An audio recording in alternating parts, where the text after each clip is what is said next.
Okay, buddy, I'm coming.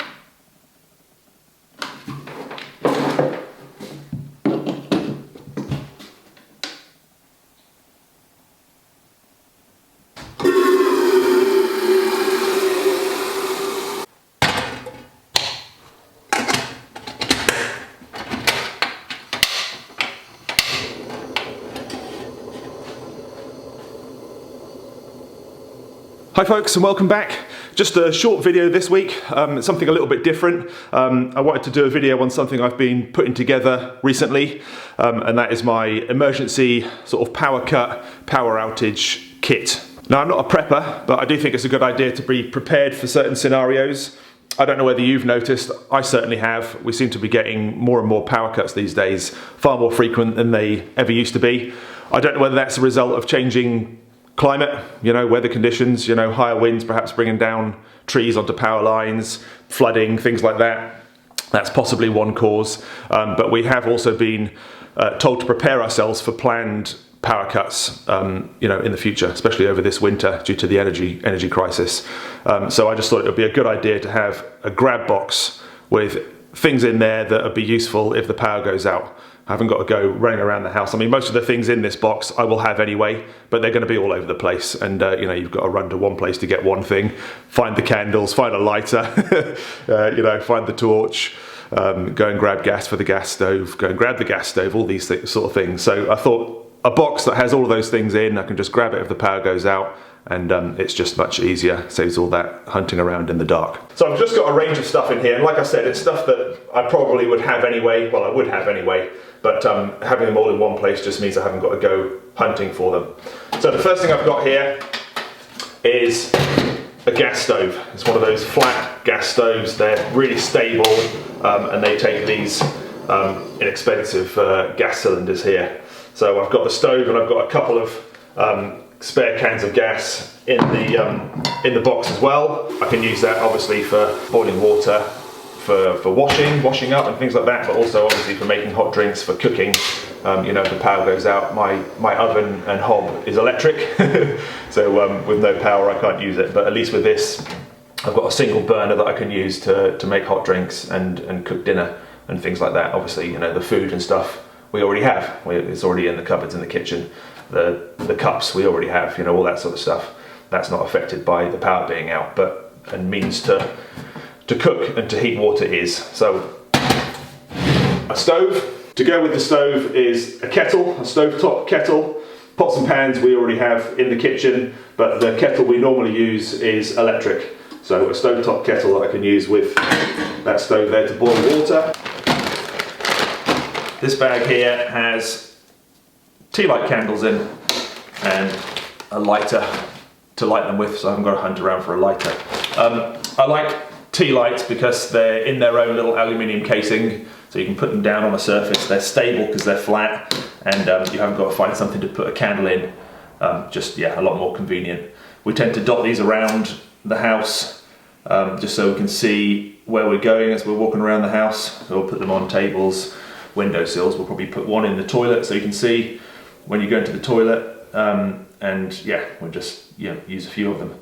They last about 4 hours, so they don't last forever, but I have got a lot of them in this bag. Good old IKEA special. This bag here has more lighting in. So I've got a couple of battery lanterns here and a torch, so I can see as I'm walking around the house or looking for something or whatever.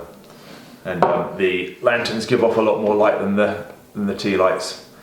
They have different settings, and we tend to put them sort of in the living room. You can read by them. There's enough light to read by. and yeah, just to be able to see a bit more in wherever you're sitting, you know, in the evening. So yeah, a couple of those, and I've also got the charging cable for it, and I've got a phone charging cable as well, so I haven't got to go and hunt for a phone cable. So that I can keep things charged up, like my lamps and torches, phones, you know, laptops, tablets, anything like that that you might have that you know, you might want to use. The power is off. I've got this power unit here. It's a 500 watt power unit from Max Oak or Power Oak, and it's a great bit of kit. It's basically just a big battery, a big power bank. It's got 240 volt sockets on it. It's got loads of USB sockets and other things, you know, a 12 volt car style cigarette lighter socket.